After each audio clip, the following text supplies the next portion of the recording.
da costa equatoriana. Darwin descobriu ali espécies de animais únicas àquele arquipélago. Também observou variações distintas entre animais parecidos em ilhas diferentes. Certo dia, ele voltou trazendo o casco de uma tartaruga de uma ilha a qual tinha estado a visitar. Então, uma pessoa que morava lá lhe disse: "Ah, você passou pela..." e deu o nome da ilha onde Darwin tinha estado. Darwin ficou atônito e respondeu: "Como você sabe onde eu estive?" "Porque essa tartaruga pertence àquela ilha." "Como você sabe disso?" "Porque cada ilha tem uma forma distinta de tartarugas, e eu as conheço." Isso deixou a Darwin muito azucrinado. As observações de Darwin resultaram na formulação da teoria da seleção natural e na publicação do seu livro A Origem das Espécies em 1859. A primeira edição esgotou-se no primeiro dia de venda. Seguiram-se mais 5 edições revisadas. Melhor conhecido como o livro que sacudiu o mundo, ajudou a formular o pensamento científico moderno sobre a nossa origem. Hoje, a ciência é definida primeiramente como um processo materialista. Isso é uma homenagem a Darwin, pois seu legado foi essencialmente a ideia de que nós escapamos de Deus. Usando as teorias da evolução de Darwin como ponto de partida, os cientistas e os filósofos tiraram suas próprias conclusões a respeito das origens. Hoje existem muitas variações da tese de Darwin. Entre os cientistas evolucionistas, a teoria da grande explosão, o Big Bang, tem sido amplamente aceita como o começo da história do universo que conhecemos hoje. Essa teoria diz que toda a matéria que agora existe no universo derivou-se de uma massa de partículas subatômicas altamente aquecidas e comprimidas que explodiram há 10 ou 15 bilhões de anos.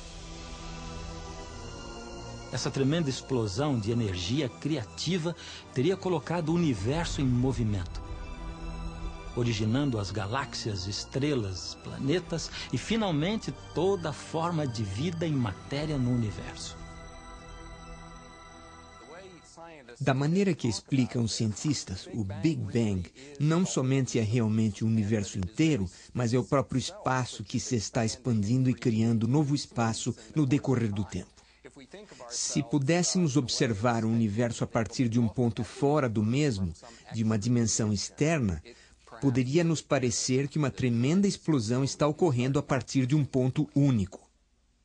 A teoria da evolução afirma que a vida na Terra evoluiu durante longo tempo, a partir de organismos simples, unicelulares, até se converterem em organismos complexos, meramente por casualidade e por um processo tipo tiro no escuro. Foi a esse processo que Charles Darwin chamou de seleção natural. Ele disse essencialmente que houve 4 passos. Primeiro, que as mutações existem, pois não há 2 indivíduos na população que sejam idênticos entre si. Segundo, que cada população se prolifera em excesso. Nascem mais pessoas do que as pessoas que conseguem viver até o ano seguinte. Isso nos leva ao terceiro passo, que é a luta pela existência, a rivalidade e a sobrevivência do mais apto, o qual é simplesmente aquele que tem a vantagem de fazer as melhores variações. Por último, as mutações são hereditárias, de tal maneira que os descendentes dos que sobrevivem também têm a capacidade de realizar essas variações adequadas. Somos nós o resultado desorganizado e acidental da evolução por seleção natural? Ou somos a obra de um ser supremo, seja ele o Alá do Alcorão ou o Deus da Bíblia? Devemos a nossa existência aos deuses dos astecas ou dos babilônios ou aos extraterrestres do espaço? Qual é a verdade sobre a nossa origem? Hoje, a teoria da evolução é apresentada aos estudantes e promovida nos meios de comunicação como se fosse um fato comprovado. Entretanto, a verdade é que a teoria da evolução é simplesmente isso, uma teoria. Seus fundamentos científicos não são firmes. O biólogo molecular e autor Michael Denton nos faz entender o seguinte sobre Charles Darwin e sua teoria. A percepção popular de um Darwin triunfante, cada vez mais confiante na sua noção de evolução depois de 1859, é uma farsa. Muito pelo contrário, quando a última edição do seu livro Origem foi publicado em 1872, ele se encontrava cheio de dúvidas e frustrado pela sua incapacidade de responder às muitas objeções que se tinham levantado contra a sua teoria. A teoria da seleção natural de Darwin não pôde ser testada na época dele exatamente pela falta de equipamentos científicos disponíveis. Hoje em dia, os cientistas já podem estudar os complicados sistemas mesmo nos organismos unicelulares. Muitos creem que uma célula é menos complexa que os organismos multicelulares. Darwin também cria isso, que o organismo inicial era de uma só célula. Ele pode ser desculpado por pensar assim, porque o equipamento para olhar dentro de uma célula ainda não existia. Agora que o temos, ao examinar uma célula, vemos que ela é muito complexa. As amebas se movem como nós. Não têm músculos, mas sim microfilamentos.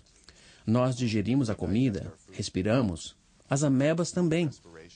Embora não sejam muito pequenas, pois são apenas uma só célula, elas fazem tudo o que nós fazemos, mantendo-se ainda complexas.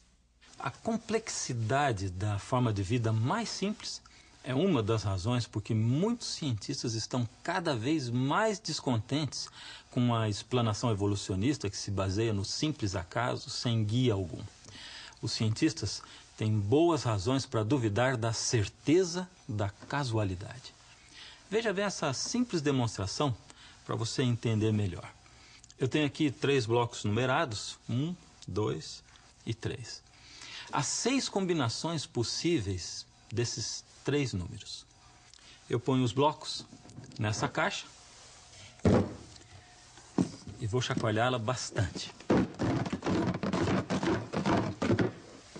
Agora, se tiro os blocos um por um de dentro da caixa, que chance eu tenho de tirá-los em ordem numérica? Bem, a expectativa de que saia o número assim, nessa ordem exata, 1, 2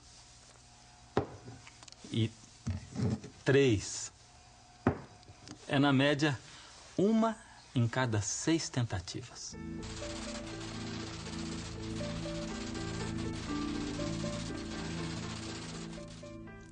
Agora eu tenho aqui mais 2 blocos, os números 4 e 5. Se eu ajuntá-los com os outros 3 números dentro da caixa e chacoalhar de novo, eu tenho agora 120 combinações possíveis. Segundo a lei da média, a expectativa de tirar da caixa esses números na ordem numérica, exatamente assim, 1, 2, 3, 4, 5, é de apenas uma vez em cada 120 tentativas. Agora veja só, eu tenho aqui mais 5 blocos numerados dessa vez de 6 a 10. Se os ajunto aos demais blocos, agora a possibilidade de tirar os 10 blocos em ordem numérica é uma vez em cada 3 milhões e meio de tentativas. Mas vamos expandir um pouco mais esse quadro. Se eu me programasse para tirar os 10 blocos da caixa uma vez cada 15 segundos, dia e noite sem parar, poderia tirá-los em ordem numérica, na média, uma vez a cada 18 meses. Agora, o que aconteceria se eu dobrasse o número de blocos numerados para 20? Quanto tempo eu levaria para tirar os blocos em ordem numérica?